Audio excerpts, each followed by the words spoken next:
Hello students, good morning. और कैसे हैं आप लोग? उम्मीद है कि आप लोग अपनी पढ़ाई में लगे होंगे। तो चलिए फिर आज हम लोग डिस्कस करते हैं एक बढ़िया सा topic, displacement method to find the focal length of convex lens. ये टॉपिक वैसे भी बोर्ड के लिए भी बहुत इंपॉर्टेंट है, आपके लिए कंपटीशन के लिए भी इंपॉर्टेंट है। बोर्ड में एक्सपेरिमेंट भी होगा, आप एक्सपेरिमेंट में भी आप इसको करते हैं। यानी कुल मिलाकर के आपके लिए बस फायदे फायदे वाले टॉपिक है। यानी इसमें फायदे ही फायदा है और नुकसान कुछ भी नहीं है। तो फिर टाइम ना खराब करते हुए हम लोग बात करते हैं, सीधे सीधे टॉपिक पे चलते हैं। तो यहाँ देखिए, डिस्प्लेसमेंट मेथड मतलब आपके पास में कॉन्वेक्स लेंस होगा। इस कॉन्वेक्स लेंस की ये प्रिंसिपल एक्सिस हो गई और यहाँ पे आपने कोई स्क्रीन लगा। अब जब आप यहाँ इसके पास में कोई ऑब्जेक्ट रखेंगे तो कॉन्वेक्स लेंस इस ऑब्जेक्ट की एक रियल इमेज फॉर्म करेगा स्क्रीन पे। यानी जो लाइट से आएगी तो ये बेंड होकर के आएगी, तो यहाँ पे इमेज ऐसे ये फॉर्म। अब देखिए, अगर हम कहते हैं कि ऑब्जेक्ट और इस स्क्रीन के बीच का जो टोटल सेपरेशन है वो है डी। यानी डी क्या है? क्योंकि D is the total separation between object and its real image, या total separation between object and screen. Object और स्क्रीन के बीच का टोटल सेपरेशन कितना है? Capital D. और हम लोगों को यहाँ लेंस की फोकल लेंथ कैलकुलेट करनी है, ठीक है। तो अब देखिए, अगर ऑब्जेक्ट और लेंस के बीच का अगर सेपरेशन हम कह देते हैं कि इस समय x है, तो फिर इमेज कितनी दूर बन रही होगी? हम लोग कहेंगे d माइनस एक्स। यानी इमेज कितनी दूर बनेगी भाई? तो d माइनस एक्स होगी। तो इमेज स्क्रीन से d माइनस एक्स डिस्टेंस से बनेगी। लेंस और ऑब्जेक्ट का सेपरेशन कितना हो गया? x हो गया। तो इस कंडीशन में अगर हम बात करें फोकल लेंथ की, तो हम यहाँ लिख रहे होते 1/b minus 1/u is equal to 1/f। अब देखिए, कॉन्वेक्स लेंस है, कॉन्वेक्स लेंस है तो फोकल लेंथ इसकी पॉजिटिव होगी, u नेगेटिव होगा, तो u को नेगेटिव किया। यानी v अभी हमने कहा था t माइनस एक्स होगा, प्लस ये हो गया 1/x is equal to 1/f हो गया। Focal length positive. अब अगर इसका एलसीएम यहाँ पे ले लेते हैं तो x हो गया d माइनस एक्स, और ऊपर हम लिख रहे होते हैं तो x plus d minus x is equal to 1/f। या फिर हम कहेंगे सीधे सीधे यहाँ पे इक्वेशन बन के तैयार हो गई। और वो इक्वेशन क्या हो गई? df is equal to dx minus x square. तो x square minus dx plus f is equal to 0 plus df is equal to 0। df is equal to 0। अब इस इक्वेशन को अगर हम लोग देखें तो ये इक्वेशन क्वाड्रेटिक होगी। क्वाड्रेटिक इक्वेशन है तो यहाँ पे x की दो वैल्यू होंगी, मतलब ऑब्जेक्ट की ऐसी दो वैल्यू हो सकती हैं, ऑब्जेक्ट पोजीशन यानी u की ऐसी दो वैल्यू हो सकती हैं जहां पे ये रियल इमेज फॉर्म कर सकता है। अब वो कौन कौन सी दो वैल्यू होंगी, तो उसके लिए अगर हम क्वाड्रेटिक की तरफ चलते हैं तो देखिए फिर क्या होने वाला है। क्वाड्रेटिक की तरफ अगर बात किया जाए तो यहाँ पे दो वैल्यू होने वाली है। यानी अगर हम x कैलकुलेट करें तो x इज इक्वल टू हो जाएगा d plus minus under root d minus 4f upon 2। यानी यहाँ x की ये जो दो वैल्यू हो रही है, एक प्लस दूसरी माइनस, तो इसका मतलब है ऑब्जेक्ट की दो पोजीशन। यानी एक पोजीशन अगर हम कहें कि x1 होगी तो दूसरी क्या होगी? x2 होगी। एक पोजीशन तो हो गई यहाँ पे d plus under root d minus 4f upon 2, और दूसरी ऑब्जेक्ट की जो पोजीशन है वो होना चाहिए d minus under root d minus 4f upon 2। तो यहाँ पे है, लेकिन ये दो वैल्यू हो कब सकती हैं, इस विषय में जरा थोड़ी सी बात कर ली जाए।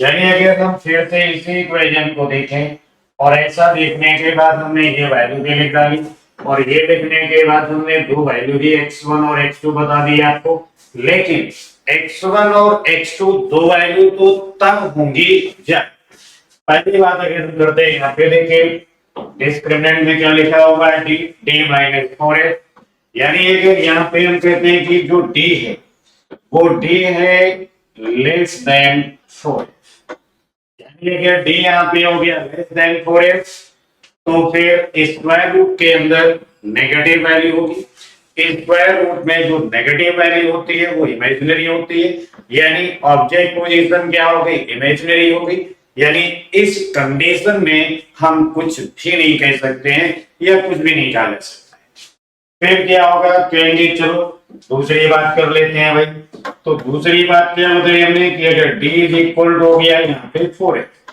यानी d और 4f अगर दोनों इक्वल हो जाएंगे तो ऐसी कंडीशन में जब d माइनस 4f दोनों इक्वल होंगे स्क्वायर रूट के अंदर वैल्यू 0 हो जाएगी, यानी यहाँ पे x की केवल सिंगल वैल्यू होगी और वो हो जाएगी x की सिंगल वैल्यू होगी और वो कितनी हो जाएगी 2f, समझिए ना, कितनी हो जाएगी 2f हो जाएगी, या x की वैल्यू को कहेंगे d/2 और d कितना है जो हम कर दिया हमने 4f, तो इसे हम d/2 भी लिख सकते हैं, यानी जब d is equal to 4f होगा तो ऑब्जेक्ट की केवल एक पोजीशन हो सकती है और वो पोजीशन क्या हो सकती है d/2 यानी 2f होगा।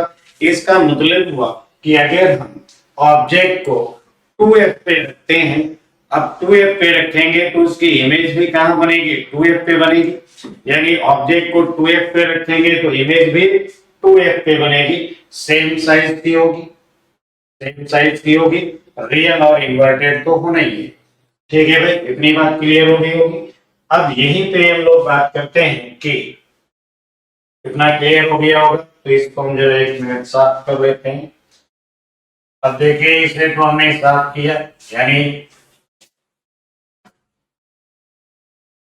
हम एक बार आपको वही डिस्कस करते हैं कि अभी अभी जो हमने बनाई वैल्यू की x इज इक्वल टू होगा t plus minus under root t minus 4f upon 2।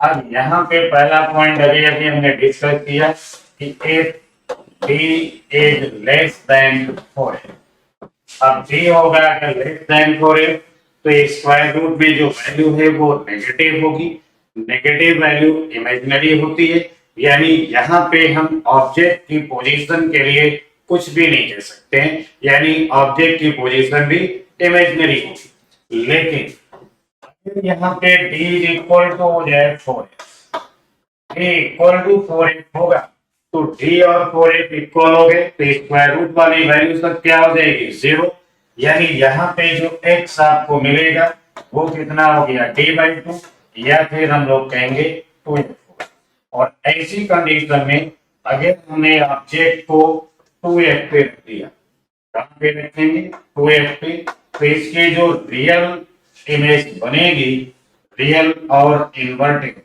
वो इमेज सेम साइज की होगी, यानी जितनी साइज ऑब्जेक्ट की होगी उतनी ही साइज की इमेज भी बनेगी और इमेज भी लेंस से 2f पे बनेगी, क्योंकि total distance between object and screen कितना है d है, तो d/2 पे हमें लेंस को रखना होगा या लेंस से d/2 पे हम ऑब्जेक्ट को रखेंगे तो लेंस से d/2 पे इमेज बनेगी, d/2 का मतलब है 2f, यानी 2f पे ऑब्जेक्ट होगा और 2f पे इमेज बनेगी, सेम साइज की होगी, रियल होगी, इन्वर्टेड होगी। कितनी बात क्लियर होगी। अब हम लोग थोड़ा कुछ और डिस्कस करते हैं, तो और के लिए फिर देखिए, यानी अगर हम तीसरी बात यहाँ पे करें आपसे कि तीसरी बात क्या है कि मान लीजिए यहाँ पे थर्ड पॉइंट t है ग्रेटर देन 4, जब t होगा ग्रेटर देन 4 तो ऐसी कंडीशन में हमें x की दो वैल्यू मिलेंगी, यानी x की दो वैल्यू होने का मतलब है ऑब्जेक्ट की ऐसी दो पोजीशन होना चाहिए जहां से वो रियल इमेज फॉर्म करेगा स्क्रीन पे। अब ऐसी दो वैल्यू कौन सी होंगी? तो इस कैलकुलेशन के बेस पे यानी मैथमेटिकली अगर हम देखें तो एक वैल्यू तो हो गई x1 जो होना चाहिए d plus under root D D minus 4x upon में लिख देते 2। और दूसरी वैल्यू की बात करें जिसे हम x2 कह रहे हैं यानी ऑब्जेक्ट की दूसरी पोजीशन हो गया d minus under root D D minus 4x upon 2। तो यहाँ ऑब्जेक्ट की ऐसी दो पोजीशन होंगी जहां पे रखने पे रियल इमेज फॉर्म। कितनी बात समझ में आ गई? तो एक तो हो गया D plus D under root D minus 4x upon 2 और दूसरी वैल्यू हो गई D minus D D minus under root D D minus 4x upon 2। ये दो वैल्यू होनी चाहिए ऑब्जेक्ट की दो पोजीशन जहां पे रियल इमेज फॉर्म होगी। अब ऐसी कंडीशन में अगर हम बात करें कि जब एक पोजीशन x1 हो गई तो उसकी इमेज पोजीशन क्या होगी? यानी टोटल सेपरेशन कितना है हमारे पास में t, तो इमेज पोजीशन क्या होना चाहिए? d minus x. d minus x के लिए हम देखते हैं यहाँ पे भाई, यानी अगर हम बात करें कि v1 क्या होगा तो आप कहेंगे d माइनस x1 कर लीजिए। अब हम d माइनस x1 करें यहाँ पे तो d माइनस हो गया ये रहा d plus under root D और डी माइनस 4x अपॉन में लिखते 2। तो यहां से हमको जो मिलेगा वो हो गया D minus under root D D minus 4x upon 2। यानी ये हमको मिली v1 और जो v1 है वो v1 किसके बराबर हो गई? x2 के बराबर। यानी यहाँ पे v1 जितनी डिस्टेंस है उतनी x2 होना चाहिए। अब अगर हम बात करें कि नहीं ये तो ठीक है, हमें चाहिए भाई v2, तो v2 के लिए फिर हमें क्या करना होता? लिखते d माइनस x2, तो ये हो गया d माइनस और इधर है d minus under root D D minus 4x upon में करते 2। तो यहां से जो हमको मिलने वाला है v2 की वैल्यू वो भी हो गई 1/2 d minus under root D D minus 4x plus हो जाएगा 4x अपॉन 2 तो लिखा हुआ है। तो ये हमको दूसरी वैल्यू मिल गई। देखिए ये जो दूसरी वैल्यू हमें यहाँ पे दिख रही है v2 और ये v2 किसके बराबर हो गई? हम कहेंगे x1। यानी यहाँ वो क्या रहा है कि यहाँ इमेज पोजीशन और ऑब्जेक्ट पोजीशन आपस में इंटरचेंज हो रही है। इमेज पोजीशन और ऑब्जेक्ट पोजीशन आपस में इंटरचेंज हो रही है। यानी जब हम v1 कैलकुलेट करते हैं तो वो x2 के बराबर मिलता है, जब v2 कैलकुलेट करते हैं हम तो x1 के बराबर मिलता है। यानी v2 और x1 दोनों इक्वल हो गए। ऐसे ही v1 और x2 भी दोनों इक्वल हो गए। यानी यहाँ पे ऑब्जेक्ट पोजीशन और इमेज पोजीशन आपस में इंटरचेंज हो रही है। ठीक है भाई, तो आगे देखते हैं ये कैसे इंटरचेंज होगी। तो आगे के लिए देखिए हमने यहाँ पे ये बनाया एक लेंस और ये हो गई स्क्रीन। अब ये तो रहा भाई ऑब्जेक्ट, तो यहां से जो लाइट ऐसे पास हुई वो तो चलेगी अनडेविएटेड और यहाँ पे दूसरी लाइट जो हम यहां से लेकर के आए वो ऐसे अनडेविएटेड आ गई और इन दोनों ने आकर के यहाँ पे एक इमेज फॉर्म कर दिया, जिस इमेज को हम लोगों ने कह दिया I1। अब देखिए यहां से लेकर के जो टोटल सेपरेशन है इतना सा वो तो है t और t कितना है? कहेंगे ग्रेटर देन 4x, क्योंकि जब t ग्रेटर देन 4x होगा, t 4x से ज्यादा होगा तभी ऑब्जेक्ट की दो पोजीशन हो सकती है। ठीक है भाई, अब इतनी सी अगर डिस्टेंस को हम कह देते u1, तो फिर ये जो इतनी डिस्टेंस हमें दिख रही है ये हो जाती v1। इतनी बात क्लियर हो गई। अब हमने यहाँ पे किया क्या, लेंस को थोड़ा सा मूव कर दिया। तो जब हमने लेंस को थोड़ा सा मूव कराया तो लेंस हमारा यहाँ पे आ गया, यानी ये लेंस हमारा मूव करके यहाँ आ गया। तो इतनी सी जो डिस्टेंस है ये हो गया डिस्प्लेसमेंट ऑफ लेंस। ये है डिस्प्लेसमेंट ऑफ लेंस। यानी जब ये दूसरी पोजीशन में लेंस हमारा थोड़ा सा शिफ्ट होकर के इधर गया, तो अब इतनी ये जो डिस्टेंस है वो क्या होना चाहिए, तो हम कहेंगे अब ये डिस्टेंस तो v1 के बराबर होगी, जिसे हम कहेंगे u2। समझ गया भाई। लाइट अब यहाँ से जो ऐसे जाएगी, एक लाइट ऑप्टिकल सेंटर से आगे देखो यहाँ पे, दूसरी ये लाइट भी ऐसे कन्वर्ट होके आएगी और यहाँ पे अब ये दूसरी इमेज बन गई I2। यानी ये दो ऐसी पोजीशन है जहां पे लेंस उसी स्क्रीन पे दो बार रियल इमेज फॉर्म करता है। तो अब ये जो इतनी सी डिस्टेंस है जिसे हमें V2 कहना है, ये V2 किसके बराबर होगी, कहेंगे ये तो U1 के बराबर होगी। कितनी बात समझ में आ गई। अब देखिए टोटल सेपरेशन यहाँ पे कितना है, ग्रेटर देन 4h, यानी 4h डी है, यहाँ पे डी कह सकते हैं, और डी क्या है, ग्रेटर देन 4h। तो अब अगर ध्यान से देखें तो इतनी डिस्टेंस हो गई डी, लेंस का डिस्प्लेसमेंट अगर हम कह ले यहाँ पे x, तो u plus x plus u equal क्या होना चाहिए, कैपिटल। यानी u plus u plus x equal to capital D. तो u हमें मिल जाएगा यहाँ पे d माइनस एक्स अपॉन 2, और v अगर हम कैलकुलेट करें v, तो v हमें मिलेगा यहाँ पे d माइनस म्यू करने पे, और d माइनस म्यू करेंगे तो ये हो जाएगा d प्लस एक्स अपॉन 2। यानी u1 u2 को हमने u मान लिया, जो x1 थे वो ये वैल्यू हमें आके मिल गई।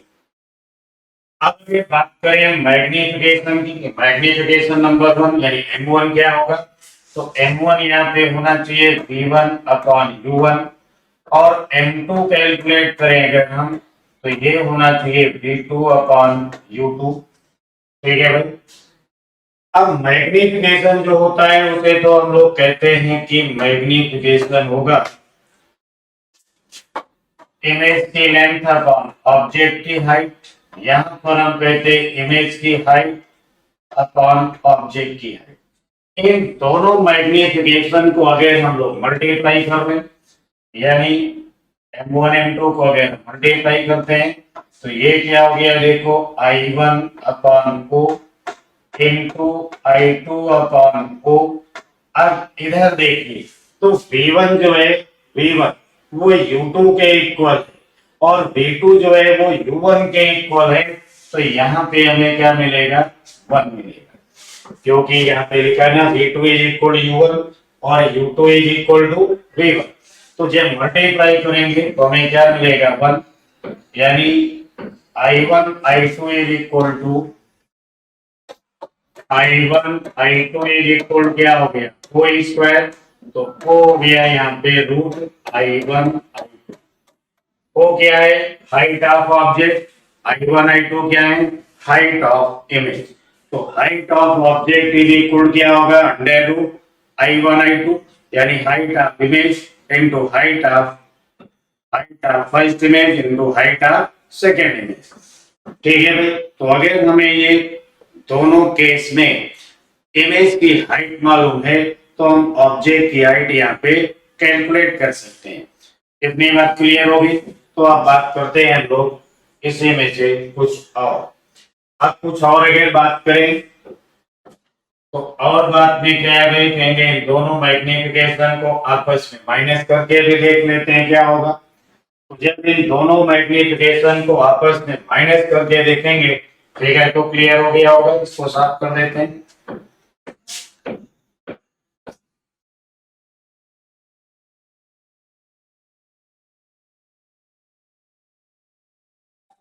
तो चलिए फिर अब विषय में और बात करते हैं थोड़ी सी। और बात ये है कि एक मैग्निफिकेशन हमने लिख रखा है यहाँ पे, अगर हम करें M1 माइनस, तो M1 माइनस M2 क्या हो जाएगा भाई? M1 देखिए यहाँ पे लिखा हुआ है V1 अपॉन U1, और ये कितना है D minus x by two. तो लिखते हैं भाई D minus x upon D plus x, minus होता है यहाँ पे D plus x upon D minus x, यानी V1 upon U1 minus V2 upon U2। इनकी वैल्यू को हम जब यहाँ माइनस करेंगे तो देखिए एलसीएम के नाम पे तो हमें मिला T square minus x square. X क्या है? डिस्प्लेसमेंट। एक्स क्या है? डिस्प्लेसमेंट। तो यहाँ पे अब आगे क्या होगा? तो आगे क्या होगा? ये रहा भाई टी माइनस एक्स का whole square minus T plus x का होल स्क्वायर, यानी यहां से मिलेगा आपको 4tx upon T square minus x square. ये होना चाहिए M1 माइनस M2। इसे हम लोग कभी कभी ऐसे भी लिख लेते हैं M1 minus M2 is equal to x upon x। अब ये x अपॉन x कैसे होगा, ये हम लोग अभी डिस्कस करते हैं ठीक 1 मिनट के बाद। तो इतनी बात क्लियर होगी, यानी दोनों केस में जो मैग्निफिकेशन का प्रोडक्ट होगा वो 1 होगा, मैग्निफिकेशन का जो डिफरेंस होगा वो x अपॉन x होगा, या 4dx upon D square minus x square होगा। x क्या है? डिस्प्लेसमेंट ऑफ लेंस, यानी लेंस को हमने कितनी डिस्टेंस मूव करा दिया। ठीक है भाई, इतना क्लियर हो गया होगा। तो अब हम लोग बात करते हैं फोकल लेंथ। सेकेंड, आज हम लोग बात करते हैं फोकल लेंथ की। फोकल लेंथ क्या होगी? 1/v plus 1/u is equal 1/f, यानी यहाँ पे हम लिख सकते हैं 2 upon d plus x plus 2 upon d minus x is equal 1/f। और कैलकुलेट करेंगे तो ये हो गया D square minus x square, यहाँ पे हो जाएगा 2d minus 2x plus 2d plus 2x is equal 1/f। तो कैलकुलेट हो करके हमारे पास में आ गया 4d upon D square minus x square is equal 1/f।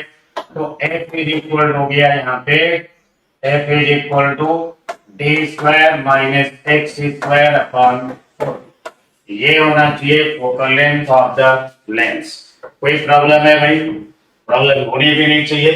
तो ये हो गया भाई फोकल लेंथ, जो अभी अभी हम लोगों ने कैलकुलेट किया, यानी कैपिटल डी क्या है? Separation between object and screen. X क्या है? Displacement of lens. यहां से हम लोग कैलकुलेट करेंगे फोकल लेंथ। अभी अभी हमने जो थोड़ी देर पहले फॉर्मूले लिखे थे आपके सामने, फॉर्मूला में पहले जो कैलकुलेट किया सबसे इंपॉर्टेंट फॉर्मूला वो इज इक्वल टू था √1/2। दूसरे तरीके का जो क्वेश्चन होगा या दूसरा जो आपको कैलकुलेट करना होगा वो क्या होता है भाई? M1 माइनस M2, जिसे अभी अभी हम लोगों ने लिखा था 4dx upon D square minus x square, और फिर हमने इसे कर दिया था x अपॉन x, क्योंकि अभी अभी हमने आपके सामने कैलकुलेट किया हुआ है। क्या कैलकुलेट किया था कि f इज इक्वल होगा D square minus x square upon 4, यानी ये फोकल लेंथ की वैल्यू होती है। तो यहाँ जो लिखा हुआ है हमने x से उसको रिप्लेस कर दिया। तो ये बेसिकली 3 फॉर्मूले हैं, और तीनों ही बहुत इंपॉर्टेंट फॉर्मूले हैं जिनका हम लोग इस्तेमाल करते हैं न्यूमेरिकल के लिए। आइए तो फिर देखते हैं कि न्यूमेरिकल इसमें कैसे होते हैं। तो इतनी बात क्लियर हो गई। अब इतनी सी बात क्लियर हो गई तो हम लोग बात करते हैं न्यूमेरिकल की। तो चलते हैं न्यूमेरिकल के लिए। तो पहला न्यूमेरिकल आ गया, देखिए convex lens produces an image of real object on screen with magnification of 1/2 when lens is moved 30 centimeter towards the object the magnification of the image on screen is 2, the focal length of the lens is। यानी यहाँ पे हमें क्या calculate करना है, lens की focal. अब lens की फोकल लेंथ कैलकुलेट करना है। गिवन क्या है, देखिए ये हो गया m2, और बात करें तो ये 2 लिखा दिख रहा है ना, 2 क्या हो गया m1।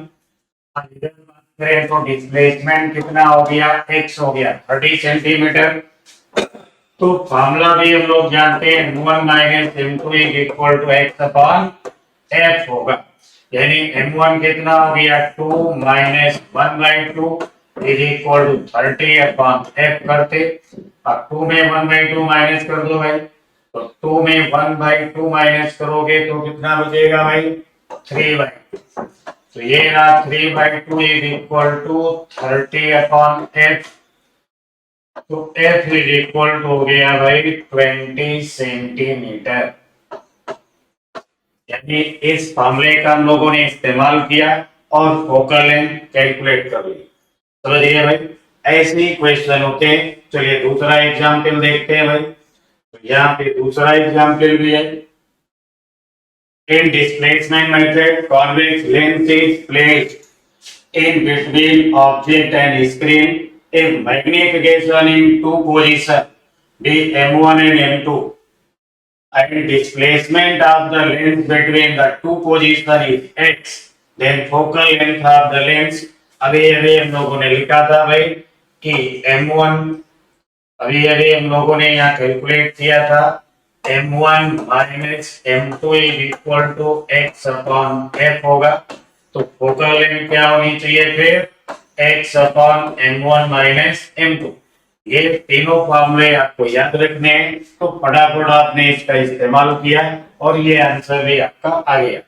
तो इतने आसान होते हैं, फॉर्मूले बेस्ड क्वेश्चन होते हैं, ऑप्टिक्स बहुत आसान होती है, बस केवल फॉर्मूले याद रखने की जरूरत होती है। तो ये क्वेश्चन समझ में आ गया होगा। बात करते हैं नेक्स्ट क्वेश्चन की। तो अगले क्वेश्चन में देखते हैं फिर क्या है। तो अगला क्वेश्चन है, a convex lens makes real image 4 centimeter long on screen। When the lens is shifted to new position without disturbing the object or the screen, we again get a real image on the screen which is 16 centimeter long। The length of the object must be। यानी यहाँ पे भी numerical जो है displacement method का हो गया, और अभी हमने बताया था ऑब्जेक्ट इज इक्वल क्या होगा, रूट I1 I2।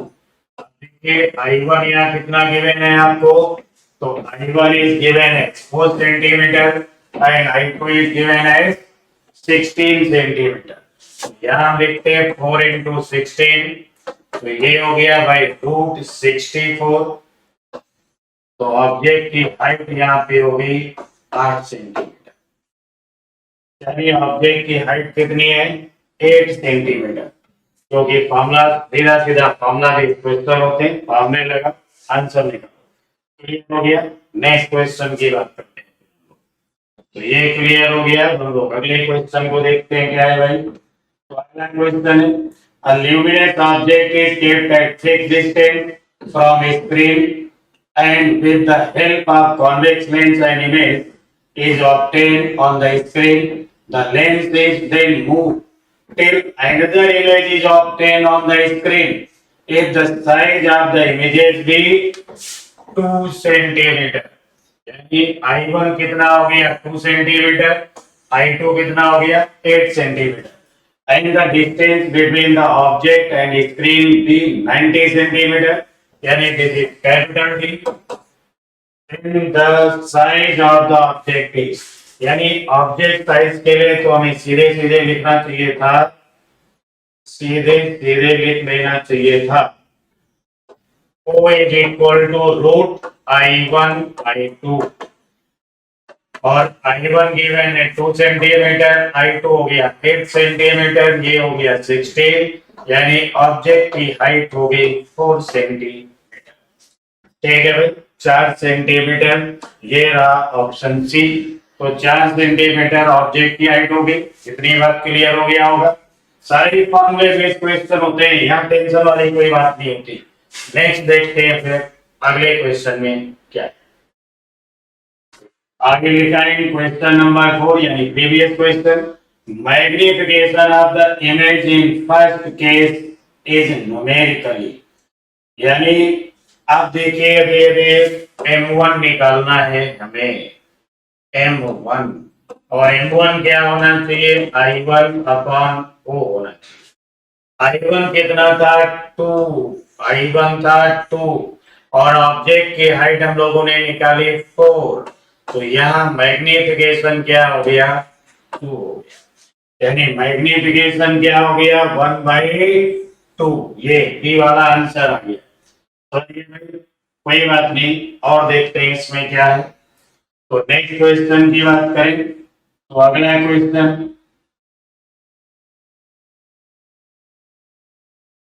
अगला क्वेश्चन है previous question, the displacement of the lens is.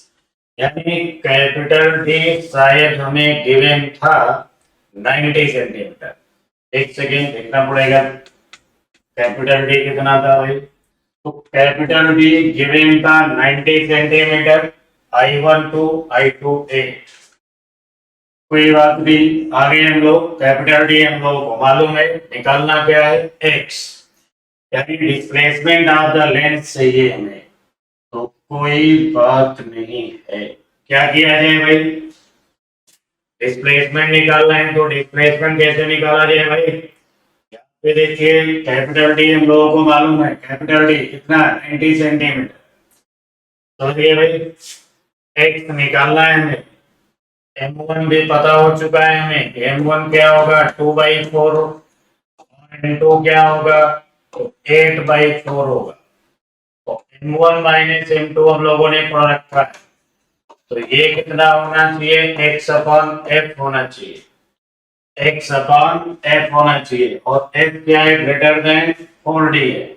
यानी यहाँ M1 M2 तो निकाल लिया, लेकिन बात बनती नजर नहीं आ रही है। तो क्या जाए भाई, फिर कैपिटल डी मालूम है, फोकल लेंथ निकाल सकते हैं हम लोग, यू भी मालूम है, वी भी मालूम है, क्या जाए भाई फिर।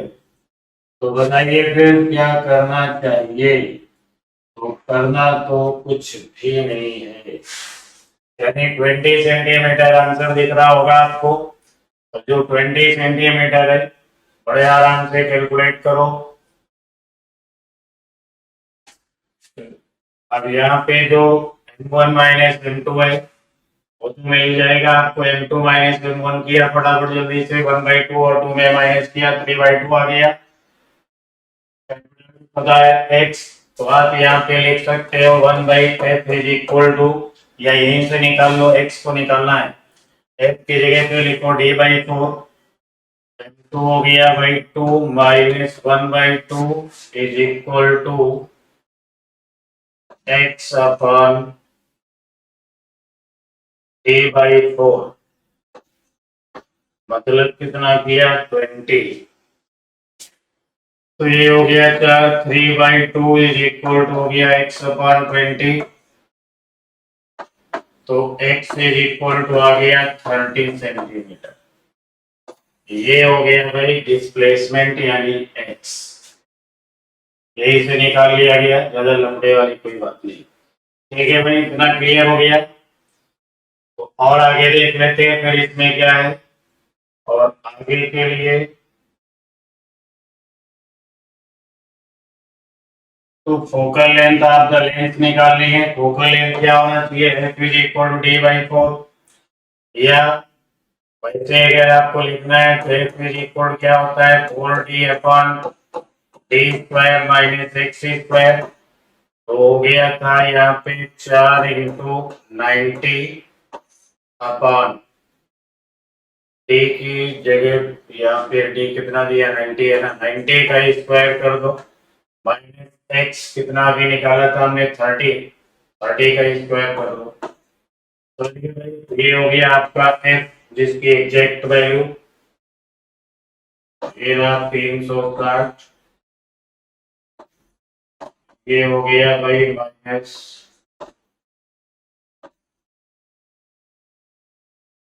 अब इन्हें आपस में माइनस करके डिवाइड किया जाए तो ये तो है 1/f की वैल्यू, ये 1/f हो गया भाई 1/f। तो यहाँ से f आपको मिल जाएगा भाई 8100 माइनस 900 अपॉन 360। ये जीरो भी खत्म हो गए, 810 में 90 माइनस करो, ये 0 11 में 9 2 हो गए, 720/36 यानी 20 सेंटीमीटर। तो कितना आ गया 20 सेंटीमीटर। तो ये हो गया फोकल लेंथ 20 सेंटीमीटर, यहाँ पे लिखा हुआ भी है। कितना क्लियर हो गया होगा भाई। आगे देखते हैं फिर और क्या है आपके लिए। तो और है आपके लिए फिर थैंक यू यानी नमस्कार, फिर मिलते हैं अगले वीडियो में, तब बात करते हैं। ठीक है भाई, तब तक आप भी एंजॉय करो और हम भी आराम करते हैं।